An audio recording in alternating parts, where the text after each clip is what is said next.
On today's show, the LA Clippers winning streak comes to an end at the hands of the New Orleans Pelicans. What about that matchup causes the Clippers so many problems? And how did the Clippers play individually, collectively? How much does Ty Lue get questioned for some of the decisions made late in the game? Going to be talking about it all on today's Locked On Clippers. You are Locked On Clippers, your daily Los Angeles Clippers podcast, part of the Locked On Podcast Network, your team every day.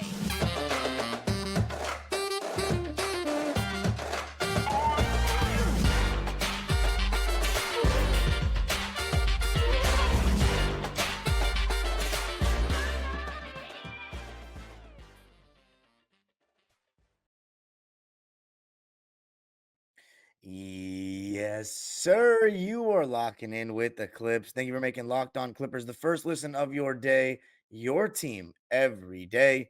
I'm your host, Darian Vaziri, born and raised in LA and going into my 19th season or in my 19th season as a Clipper fan. You can also follow me on Twitter and Instagram at Dime Dropper Pod and subscribe to my own YouTube channel, Dime Dropper, for even more LA Clipper and LA sports content.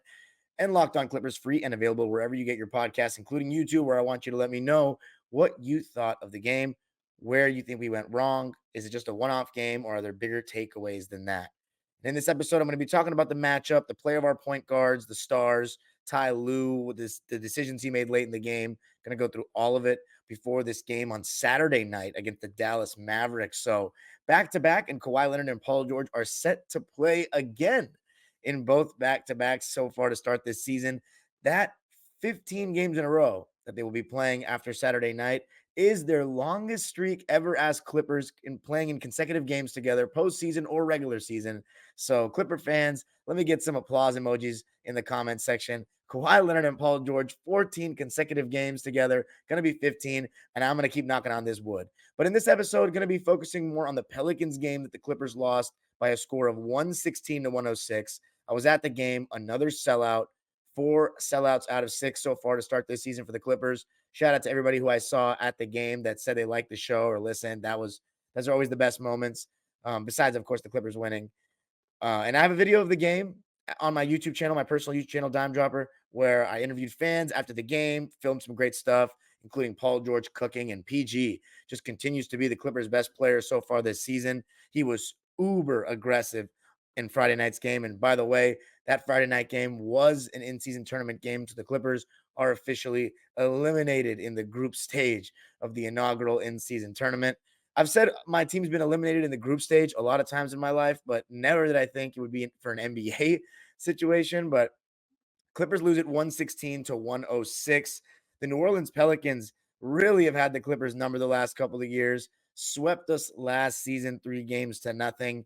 And then the previous season, we were eliminated by them in the play-in. We had that Jonas Valanciunas game where he turned into Dirk Nowitzki at Staples Center. But we also had the game where we blew them out late in the season with Paul George. But that's like the one win I can remember us getting against them for so long. They cause problems for us because of their size and athleticism and youth. And also when Zion Williamson plays, whether it's Brandon Ingram or Zion Williamson, one of them seems to kill us. On Friday night, both of them got the better of us. And I thought that one of the main reasons the Clippers lost was that their duo was simply better than our duo. Zion Williamson had 32 points on 13 for 25 shooting to go along with 6 rebounds and 5 assists. And Brandon Ingram had 30 points on 12 for 21 shooting. So they both were insanely efficient. They combined for 62 points. And Paul George and Kawhi combined for 54 points. So, and the Pels won by 10. So it was kind of a difference there. Kawhi Leonard shot over 16 times again, but he hasn't had a game where he has shot 20 plus shots since we got James Harden. And I kind of want Kawhi to be a little bit more aggressive, especially when he's shooting efficiently. Well, he didn't have a good game from 3, only 1 for 7. And by the way, I thought several of those shots were just bad shots. Just because he catches the ball from a swing doesn't mean he has to put it up right away. I know he can hit contested threes, but we can get better shots. But again, it feels like the coaching staff is kind of encouraging, or the analytics team, it just seems, I have no proof of this from the outside looking in, that they're encouraging him to just shoot a lot of threes. But I think it's better when we take the right ones. And I think some of those that Kawhi was taking were just forced. I thought 1 or 2 of them that James Harden took weren't good. but there were some wide open ones that he just missed. There were 1 or 2 wide open ones that Kawhi missed. There were also a couple of wide open misses. Just scored. I think it was 101 to 107. Terrence Mann got a steal on the inbounds and then fed Paul George for a trailing three. And man, the crowd would have exploded had he hit that one, but it didn't go. And we still made a push, cut it down to four. Norman Powell, who was exceptional in this game, had a bank shot. And then Zion Williamson, when the Clippers had gone small, no Zubats in the game anymore to try to switch everything and have a bunch of shooting out there. Zion drove on James Harden. It looked like he had gotten ripped or he missed. He gets the rebound. Looked like we're about to rip it. He rips it away from James Harden and puts it back up and in and scores. That gave the Pels a 6-point lead. We drew up a nice play for Paul George. He missed a three, and that was that. The Pelicans won, and we just really didn't have an answer for Zion and Ingram, really. But so let's talk about it. I mean, in the beginning of the game, we had Terrence Mann guarding Brandon Ingram and Kawhi guarding Zion, which I expect it to be the case. Now, of course, no CJ McCollum in this game. New Orleans started Dyson Daniels. The thing about Brandon Ingram is he's not necessarily a speed guy. All he needs is just a little bit of space and he can just rise up over the top. Sometimes he doesn't even need space to rise up over the top because he has such long arms and he's so tall. And Terrence Mann, early in the game, it may have been the first basket of the game for the Pels. He had a good hand up on Brandon Ingram getting over a screen, and it just really made no difference. And Ty Lue, I think, maybe somewhat prematurely, but he made a switch and said, "Nah, we're gonna have Kawhi guarding Brandon Ingram for more size and length. Terrence, you can battle with Zion," and that wasn't working out very well either. Not to mention that the Clippers' offensive start was really poor, and the Pelicans were just hitting everything. So the starts have been a little bit questionable for the Clippers in various games. Houston was one of them. This one was also one of them. They got back in it in the second quarter, but I think James Harden, the pace that he plays at is a slower pace. It's what the Clippers were used to playing kind of before they got Russell Westbrook. But that whole thing about let's get some the whole reason the Clippers wanted to play at a faster pace than they were in the past was because they felt like, yeah, our half court offense is good, but we want to generate some easier baskets. We don't want to make Kawhi and Paul work as hard. And you've gotten that part out the way, right? You're not making Kawhi and Paul work as hard, at least offensively, because you have Harden. But the pace is not any faster. We're not necessarily getting that many easier baskets. Kawhi and Paul George are getting some more open threes, but it's a healthy balance between you don't want to make them such catch and shoot guys and you want to make their life easier, right? You want them to still be in rhythm, you want them to still be aggressive. And as far as Paul George, that's happening. I mean, he shot 30 times. And you would think I'm mad at that, but besides maybe one or two threes, not even to be honest, I didn't really have many problems with Paul George's threes, although he still shot the exact same as he did against San Antonio when I said he was jacking him up a bit too much. And that was 4 for 12, so 33%. But at least in this game, the majority of his shots were twos. And you saw so much great stuff from Paul George in isolation, step backs, snatch backs, decelerating and then changing directions, going into the body of defenders in transition. PG's really looking like he wants to be aggressive going downhill in transition to this season. And I think you've just gotten better downhill Paul George than some previous seasons with the Clippers, dare I say, or should I say maybe last season? More so last season. The beginning of 2022, he was still pretty good going downhill. Although we made those complaints in his off games then that he wasn't trying to get by guys enough. So I think this season he's been amazing so far. And then as far as the Pelicans, and you should pay attention to this, Clipper Nation. The last couple of games, the best defender on the opposing team was actually guarding Paul George. I always expect them to guard Kawhi first. But because Paul's our leading scorer right now and can get by guys easier, whereas Kawhi, as long as you kind of put a bigger body that's not just like super slow laterally, he's not going to overpower you and he's not going to be able to really get by. So Herb Jones was guarding Paul George more in this game, and Brandon Ingram and Kawhi were kind of matching up against each other. And so I thought Kawhi did a pretty good job on Ingram throughout the game. Ingram, anytime he saw other guys like Norm, Harden, or in transition, or he was attacking a closeout, his eyes would light up and he would produce. When most of the one-on-one stuff in the half court that the Pelicans were getting good stuff out of was from Zion. And PJ Tucker even had a moment in that second quarter where he had a really one of his better stints as a Clipper, just bodying up Zion and being that right kind of archetype to throw at him defensively. Offensively, though, he doesn't give anything. And so, like, the moral of the story, Clipper Nation, is the Pelicans are a rough matchup for the Clips. Even before the trade, I said that Zion Williamson was going to be one of those guys that gave the Clippers problems, even if Batum Sr. and Rocco were still here. Now you take them out of it, we have even less guys to throw at him. And then late in the game, in the beginning of the fourth, we're throwing Tice at him with Tucker on the bench, and he was abusing that. Just wasn't quick enough to really stay with him. And so then we put Zoo in with PJ and Russ, which I thought was out. I thought we were done putting Russ in with PJ and Zoo because the spacing is bad.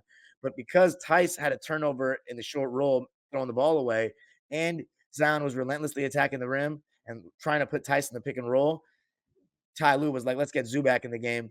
He's having a good game rim protecting. And coming up, going to be talking more about the individual performances of the Clippers. If it's Zubats, James Harden, Russell Westbrook. I talked about Kawhi and Paul, but we can get more into it. Let's talk about that coming up.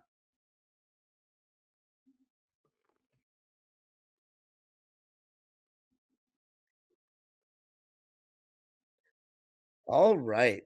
So the Clippers losing this one and breaking their three-game winning streak by a score of 116 to 106. The New Orleans Pelicans just seem to have the Clippers number right now. They out-rebounded the Clippers 50 to 39. They got 12 offensive rebounds to the Clippers 8, and they shot 49% to the Clippers 46. They came out scorching, but you knew that the law of averages would just take over eventually. And I got to give the Clippers credit. I thought second quarter their defense was better. They were doing a better job scrambling, closing out. The Clippers half court defense, even though I think that the early numbers of them being one of the best in the league is going to end up being a little fugazi, but it's not been bad so far. And you got to really appreciate Kawhi Leonard, Paul George, the inclusion of Terrence Mann into that. But James Harden in this game may have had his best defensive game as a Clipper. I'll talk about his offense in a sec, which I did not think was good in this game. But defensively, he had very active hands. He had this really nice ball denial on Brandon Ingram that led to a steal and an assist on the other end in the third quarter for Kawhi. And he wasn't necessarily getting abused one on one. I know Zion had that bucket late and Ingram had a right elbow jumper over him, but he was at least being more alert off the ball.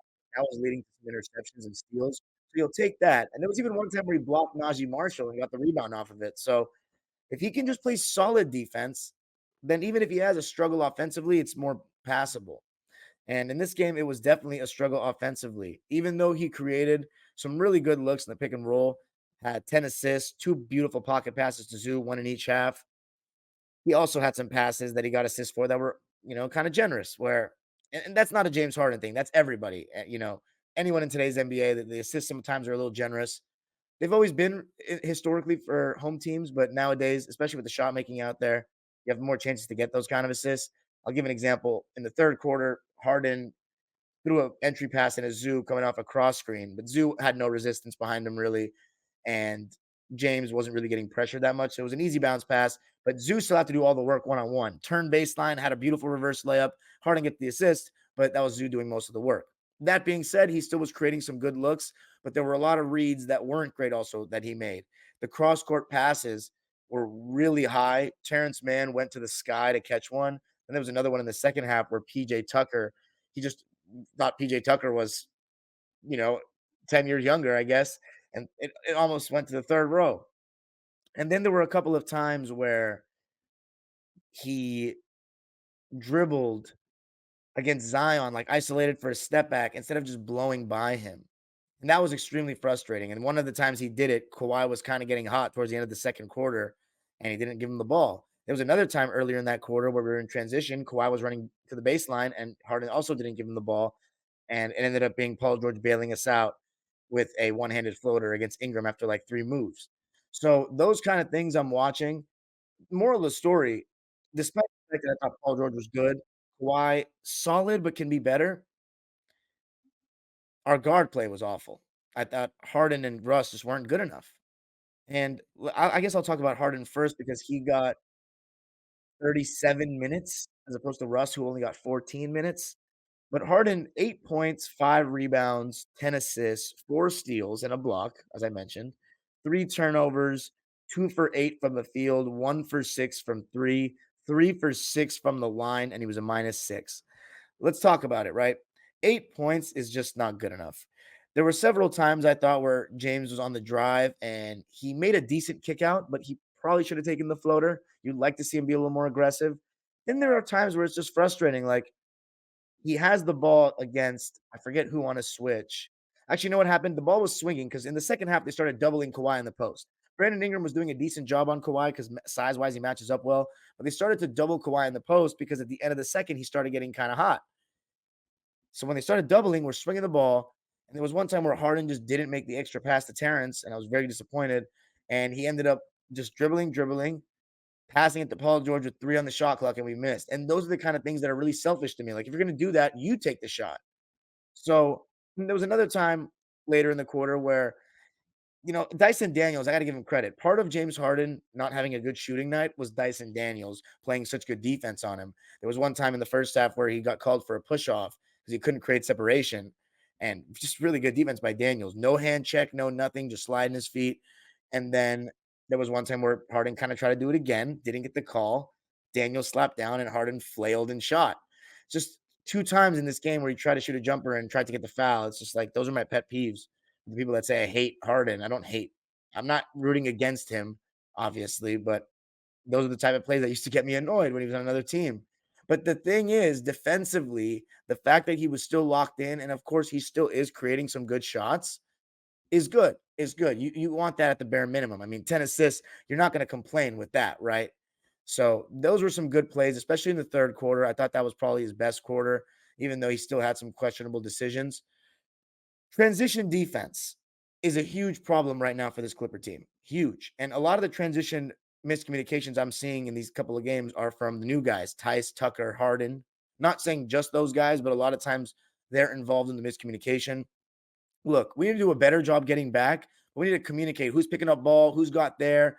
There's sometimes where there's players on the team are just assuming that someone's going to pick somebody up in transition and then they just get scored on. Like there was one time in this game, third quarter, where PJ Tucker was telling Harden that they were going to switch, and Harden just didn't because he was behind Zion. He pointed to him and said, "Pick my guy up," and Harden just let him run past him for a lob.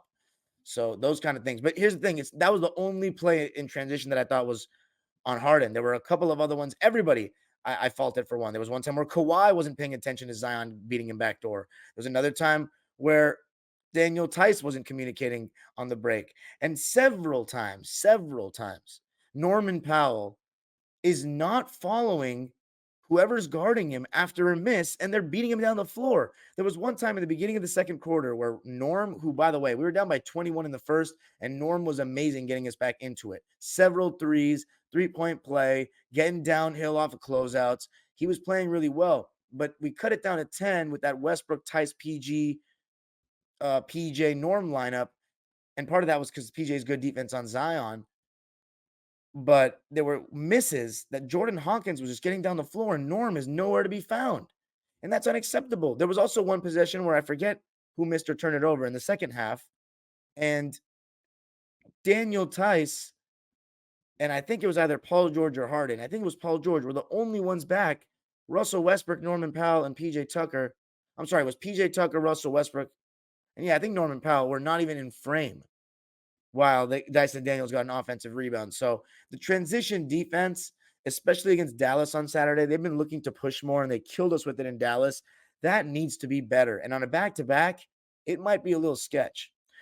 As for Russell Westbrook, so by the way, I don't think Harden played very well. I think he was okay because of the defense and the assists, but overall, not very good decisions, passing up shots, not hitting the open man at times, slow pace. Like, for example, at the end of the first half, we had 6 seconds left. We're gaining momentum. Ty sets him a screen at half court, and he doesn't turn the corner and hit the Jets. He just tries to come back around and pulls from half court and doesn't even get the shot off. He didn't actually get the shot off. So those kind of things really frustrate me. But as far as Westbrook, things are not looking very good on that front either. Exactly what I said that was going to happen with Westbrook is happening, that I was fearful of. He's only getting 14 minutes.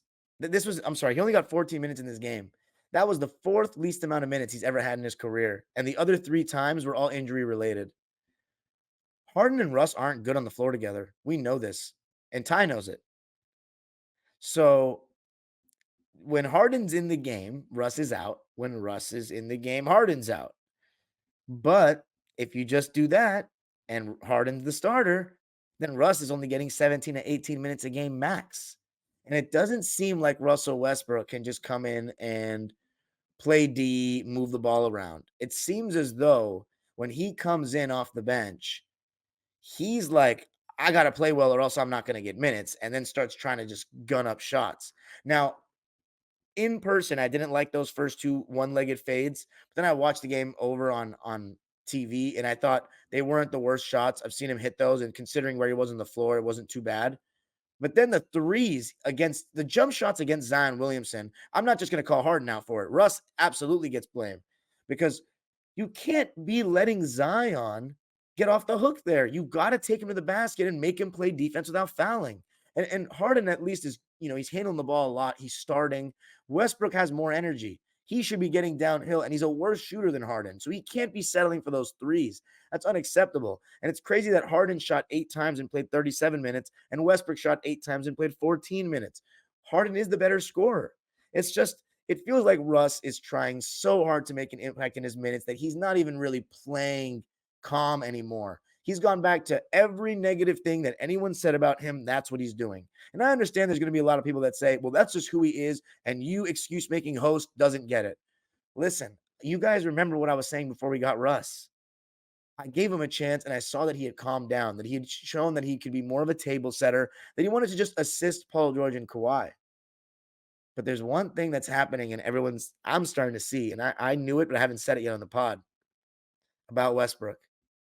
And the real truth that nobody wants to say, and part of the reason why I wanted Russ to start instead of Harden, is because Paul George and Kawhi are helping Russ or helped Russ just as much, if not more, than he helped them. And coming up, we're going to be talking about that more. And also, Ty Lue's decisions in the fourth quarter that were heavily criticized after the game last night. Going to be talking about that coming up.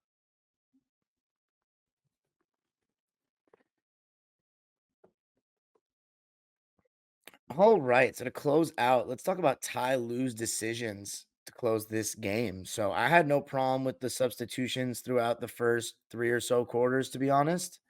Let's look at the quarter distribution. First quarter, the Pels won 36-23. They were hitting shots. Clippers weren't. Didn't really come out with the right intensity. But also just seeing the matchup was just a problem. Slow pace of the offense. New Clippers in the second quarter outscored the Pels 32-20. So better defense. Pels started cooling down. Paul George was really aggressive. Norman Powell was really awesome. And then Kawhi started getting going towards the end of the second. Third quarter, the Pels outscored the Clips 29-28.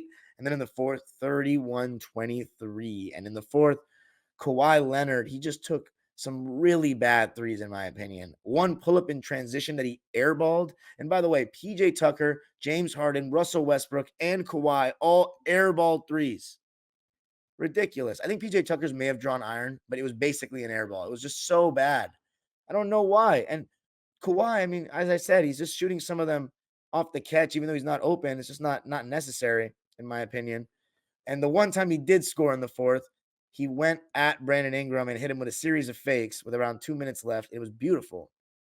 But that's the main thing about Kawhi. We can't have him settling for contested threes in the fourth. He's got to get to his mid-range. And it's crazy because I wouldn't even use legs as an excuse in this game because one of the threes he shot late in the game was long. And I remember seeing that and I was like, okay, maybe he does have some legs. And then he still made a move after that, the one I just talked about. So you want Kawhi to be a little more aggressive. And I'm just wondering, is Harden doing pick and rolls with Zoo because when that happens, when that action happens, Kawhi and Paul are just spot up shooters. So the defense can kind of dictate where they want it to go based on how they play it. And in this game, they were hedging the screens a lot. So you're going to give Zoo in the short roll. And I thought Zoo was really good in this game, contesting the rim much better. He's had like 4 really solid games in a row on the low. And going up strong, had a monster dunk on a pocket pass from Harden early in the third. So I thought he was really solid. And when he came in for Tice in the beginning of the fourth, we cut the game down at a 2-point game. But I think it was actually a 4-point game, either a 4-point game or a 2-point game. And then when we came back from the timeout, Zoo, PJ, and Russ, you start to see that lack of spacing hurting yet again. And at this point, this is going to be PJ Tucker. That was PJ Tucker's 10th game on Friday night. And so Ty was saying a 10-game sample size. Saturday will be James Harden's 10th game. Now he should probably know what he can do and what he can't. And what we absolutely can't do is have PJ, Zoo, and Russ out there together. Three non-shooters in any era, let alone this one, is not going to be the move. And so they got to maximize the spacing because that's just not ideal. Three non-shooters is just a lot. Two non-shooters is a lot, but three is out of question. So that's got to stop. And it hurt the Clippers a little bit, but you know what? They were down by 10 when Zoo came out of the game and they lost by 10. And so, by the way, Zoo came out of the game and the Clippers decided again not to close with him, which I don't know if that was the best decision. They got that switch everything personnel they wanted in the spacing, but there was really no answer for Zion. And in a game where he's going to the rim excessively, I don't know if taking out your rim protector is the right decision just for shooting purposes. So, very questionable. As far as Westbrook, though, I mean, there's still no excuse. At the end of the day, I get it. The rhythm is a real thing. He was out for an hour of real time. Hour. But he needs to not press so much in terms of shots. He needs to just move it. Just move the ball. Maybe set some screens for PG. The thing is, and this is why I say Kawhi and Paul helped him as much as he helped them, because of their ability to hit in the mid range. If you look at the history of basketball, mid range killers counteract bad spacing at times. Because even if defenders will sag off, if they don't fully commit, they can still get their mid range off. And a contested mid range for some of these guys like Kawhi, it can be like a layup. And especially when they're coming off screens for quick hitters or getting to their moves quick or getting into a pick and roll quick before the defense can set. That's not what he had with LeBron, because LeBron, he's not a guy that's going to make quick moves off the catch. He's gotten more open to shooting the catch and shoot three, but LeBron, when he catches the ball, he still wants to survey the defense and make a play. Kawhi is more looking to get to work. Paul George, the quickest off the catch of all the three guys I just mentioned. So when you have both of them out there with Russ, it makes Russ's job a lot easier as that trigger man. And you can see how Russ's passing is so much better than Pat Bev and Reggie was, but he's not taking away from them like Harden can at times. So it's about the balance. Do you like Harden running pick and roll with Zoo, which will give them Kawhi and Paul maybe more catch and shoot open threes? But in my opinion, and this is my whole thing, they were getting more open catch and shoot threes with Russ. They were just coming in a different way, where Russ would get downhill and draw a second defender and then he would kick, or in transition he would draw and kick, or if he was in the post. So it's not as simple as Russ just magically became bad at basketball. It's mental. It's all mental. He's pressing too much and he needs to calm down. The thing about it is, look, okay, you can't get a rhythm shooting the ball. That's fine. But at least take the right shots in the minutes that you play. I feel for every Russ fan. I feel for Russ himself. But at the same time, Russ, whether or not the front office was going to let him have any say in Harden coming, for him to be super, according to all the reports, enthusiastic about it because Harden's his friend and not foreseeing that he's basically being replaced is naive on his part. It really is. And it's very unfortunate what's happening to him, because I just want him to play well, and I'm really not sure he can in this role. Because the thing is, Paul George needs to really carry that second unit with Russ in, because Russ was brought in to help Kawhi and Paul. He's not the guy in the half court that you want to lead an offense right now, unless you're really just giving him the keys as a starting point guard to do whatever he wants. But that team in 2023 is not going to be a very good team. Russ is the best player on it. I'm sorry. And I think Russ fans themselves know that. He was in the perfect role as a third option table setter, pass the ball as a trigger. Like, people think I'm saying I want our offense to run through Russ, but the offense wasn't ran through Russ. He was initiating it. It was still through Kawhi and Paul. And I think we were getting more of those posts up with Kawhi, the mid post, the elbow, with Russ in the starting lineup, because it's almost like less is more. Less Russ, because he's not as good of a scorer or playmaker in the half court as Harden, caused Kawhi and Paul to be more aggressive. Now, and of course, our defense before the trade was a little bit more, like, we had more depth in that regard. But then again, it's like, I don't know what Kawhi and Paul really want. Like, what's the balance they want? Because Harden is going to take the ball out of their hands, which is initially what they requested, and he's going to be better at making plays than Russ in the half court. That's just a fact. But we don't really get that many easy baskets. We're playing against set defense a lot. And when you saw the Clippers' successes when they were getting stops in the second quarter and they were able to set their defense. So I'm worried about Russ going forward. He didn't speak to the media again on Friday, and it's becoming an issue. It's becoming to the point where Bones Highland is perfect for that backup point guard role. He can space the floor. He can improve in pick and roll. He's probably a better pick and roll threat right now than Russ, because you have to respect his jump shot by going over the screen. Russ, if Norman Powell and Paul George are not looking to be aggressive, it's not like Daniel Tyson, PJ Tucker, or Terrence Mann are going to bail him out of shots. So we don't want Russ to be in isolation as much. That's why playing with Kawhi and Paul being quick hitters and being bad spacing killers really helped them. And then he helped them by getting them some easy looks and passing it to them right in their shooting pocket and just finding them when they were open. And one thing I liked about Russ too is he was doing things that I hadn't really seen him do before, but maybe that's just because I wasn't watching him on a nightly basis, only all the national TV and playoff games. But where, like, if Zoo hadn't touched the ball in a while, or if Paul hadn't touched the ball in a while, he'd make sure to get him the ball. He wasn't really shot hunting as much. And I like that Westbrook. I do. And that's what Harden's doing. He's not necessarily shot hunting as much, but he's a better shooter than Westbrook. So you kind of want him to shoot a little more if he's going to dribble so much, if you know what I'm saying. So, moral of the story, both of them were not good enough. They combined for 3 for 16 from the field and 1 for 8 from three. Westbrook had 3 points, 4 rebounds, 2 assists. At least he didn't turn the ball over, but 1 for 8 in 14 minutes is not acceptable. 0 for 2 from three. And he had a really bad foul on Jose Alvarado that ended up making us one foul away from being over the limit. And then Terrence Mann had a possession where he was guarding Ingram and just trying to slide his feet, and he fouled, and it was free throws. So very unfortunate. It's just a bad foul from Russ. PJ Tucker with another donut, 0 for 2 from the field, but he was actually +7 and had a really solid game. 3 assists and a steal for him. Daniel Tice had 3 points, 4 rebounds, 2 assists, and 3 blocks. That was a very solid game for Tice, but he couldn't guard Zion. 1 for 2 from three in this game, 1 for 3 overall, so he hit another three. Norm had 20 points on 8 for 14 shooting and 3 for 5 from three. I thought he was really solid, except for his transition defense. And then Terrence Mann, he was 3 for 4. He only shot 1 3, and he finally made it, but they're leaving him open so much. He needs to shoot that shot. He needs to.